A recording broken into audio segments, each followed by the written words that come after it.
versus Iron Man.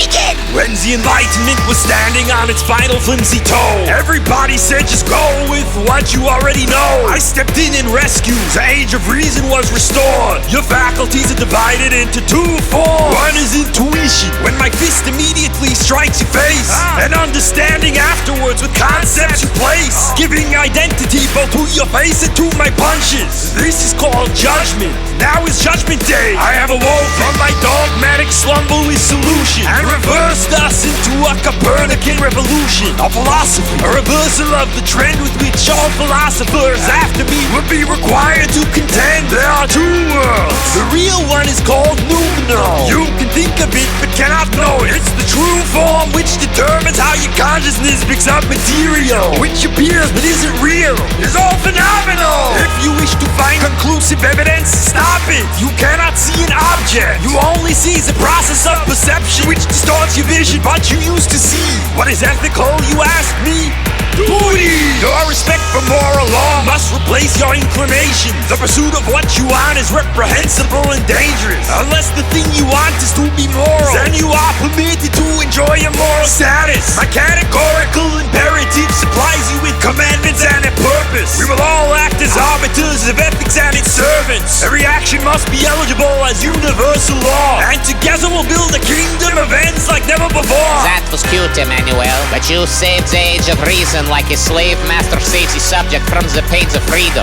For over 2 centuries you've made the world abhorrent, but today I have these bars more extensive than your forehead. Your premises are faulty. You're salty at existence to the point that you declare reality is mere appearance. You make reason a mere exercise to make some room for face, just like you'd let in Epstein asking if there are children at your place. One mustn't compromise the evil, and the rational is the good, but just a drop of mysticism is like poison in your food. You could do much better, Kant. Well, on second thought you can't. You're so dishonest you've automatized the lies you tell yourself. Now let's be objective. I know a thing or two about it. Your existence plus my consciousness equals headache for hours. Your senses don't distort. They have a nature of perception. To deny your observations is worse than a contradiction. You could not be this big a moron while also being its opposite. So try applying Aristotle's logic to your consciousness and see what you've become. The most evil of all philosophers. I know you're German even if you didn't speak like Schwarzenegger. You're being destroyed, boy, like you destroyed the fate of Europe by exploiting all the errors made by philosophers before you. John couldn't lock an object to its features, giving Hume the skepticism that you needed to unleash epistemic doom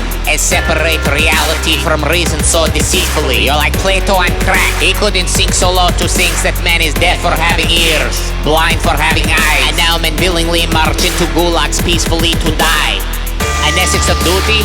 How original, Manny, like a heavenly, malevolent rendition of Christianity. Your altruism justifies the sacrifice of man, but now you're burning at the stake like the mistakes on which your premises depend. Nice speech, Rand. You're just a bit long. I will admit you write a decent 3-hour monologue, but please stick to writing novels. Your philosophy's crappy, and much like Epstein, you make 14-year-olds happy. I'm regarded as one of the greats. You're a boring phase for adolescents with the moral code for no one making less than Bill Gates. This is ridiculous. We're not in the same boat. I am taught at Yale and Harvard. You're on clearance in Barnes & Noble. If we were in the same boat, you would push me off the ledge to stretch your leg, and you call it the virtue of selfishness. We both never had kids, but the difference between us, I left a legacy. You left quotes and pins and t-shirts. You never had children? Oh, Kant, I beg to differ. Your philosophy gave birth to Stalin, Mao, Pol Pot, and Hitler. I'm the spirit granddaughter of the inventor of fire. I put every philosopher in history on trial, reconciles their dichotomies and prosecutes their crime. Most of their work is defiled by evasions and denial. I can integrate the moral with the practical, emotions with the brain, solve Plato's concept problem in a story about rain. I could explain the relation of causality to consciousness, existence with identity, the body with the mind. You want an A in philosophy?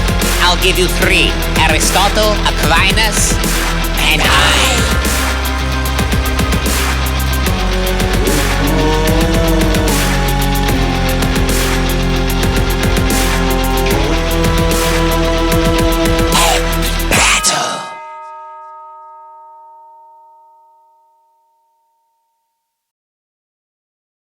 Rucka Rucka. Ali. Ali. ruckersworld.com. Shirt. Vinyl. CD. Buy it now. ruckersworld.com